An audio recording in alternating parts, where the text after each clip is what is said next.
আসসালামু আলাইকুম। এবার শীতে আসলে কোনো পিঠেই খাওয়া হয় না, তো আজকে চিন্তা করলাম যে একটা পিঠে বানাই। তো এই যে হাতে দেখতে পাচ্ছেন চালের গুঁড়া, আর আজকে হচ্ছে দুধ পুলি পিঠে বানাবো।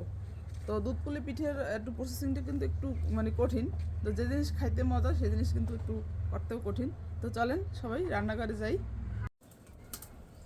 দুধ পুলি পিঠা বানানোর জন্য আগে হয়েছে চাউলের গুঁড়োটা সেদ্ধ করে নিতে হবে। এই জন্য চুলায় একটা কড়াইতে পানি দিয়ে দিছি।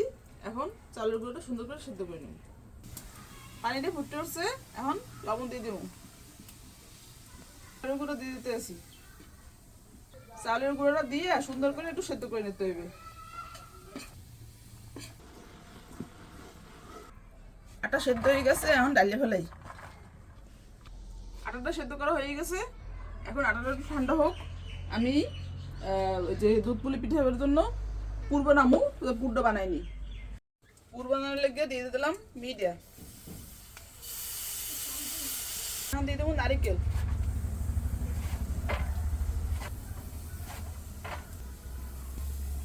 পরিমাণ লবণ, সুন্দর করে পুরটা বানাই লিখতে হইবে। পুর বানানো হয়ে গেছে, এখন উঠিয়ে ফেলাম।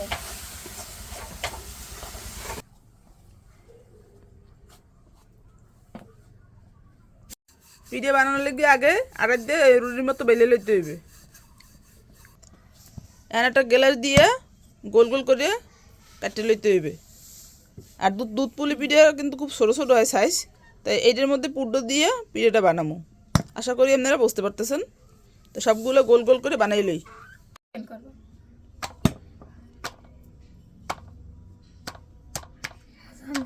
এই যে একটা গোল এই নিলাম, অল্প একটু পুর এই পিঠের মধ্যে দিয়ে দিলাম। যেহেতু পিঠেগুলোর সাইজ ছোটো, তো পুরও কিন্তু কম নিতে হইবে। বেশি পুর নিলে কিন্তু এই পিঠেটা ভেঙে যেতে পারে। তাই এটা নর্মাল পুলি পিঠের মতনই আর কি, একটু সাইজ ছোটো আর কিছুই না।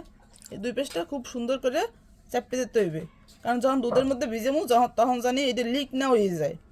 যদি লিক হয়ে যায় তাহলে কিন্তু দুধটা নষ্ট হয়ে যাবে আর খাইতে ভালো লাগবে না। এতে যেন সুন্দর করে একদম চাপে চেপে নিয়েছি। পরে চাইলে একটু ডিজাইনও করা যাবে, তা আপাতত ডিজাইন মিজাইন যাইতেছি না, নর্মালি থাক। তো বানানো হয়ে গেছে, তো যাতে লিক না হয় সেই জন্য যেটা কাঁটা চামচ দিয়ে যদি এইভাবে চাপ দিয়ে মুখটা ভালো করে আটকাই দেওয়া যায় তাহলে কিন্তু আলো একটু ভালো হইবে। তাইলে আর পিঠেটা ভাঙার কোনো চান্স থাকবে না, আর দেখতেও কিন্তু সুন্দর দেখায়।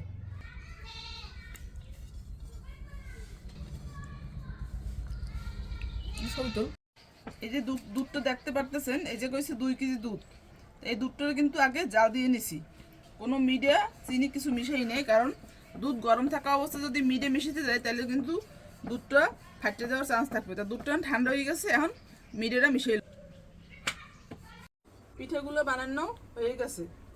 আর এই যে দুধটা রাখছিলাম, দুধটা চুলে দিলাম।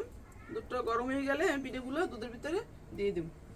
দুধটা কিন্তু গরম হয়ে গেছে, এই অবস্থায় পিঠেগুলো একটা একটা করে দুধের ভিতরে আমি ছেড়ে দেব।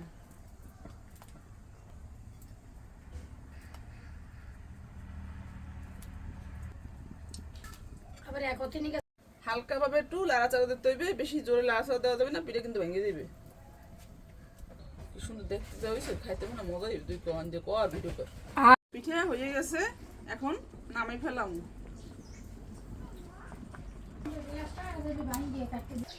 এই যে পিঠে বানানো হয়ে গেছে, এখন আব্দুল্লারে খাইতে দেব। দেখেন পিঠেটা দেখতে কি লোভনীয় হয়েছে। পিঠা খাইয়ে দেখো কেমন মজা হয়েছে। কি পিঠা এটা এটা দুধ পুলি। দুধ পুলি খাই দিবি।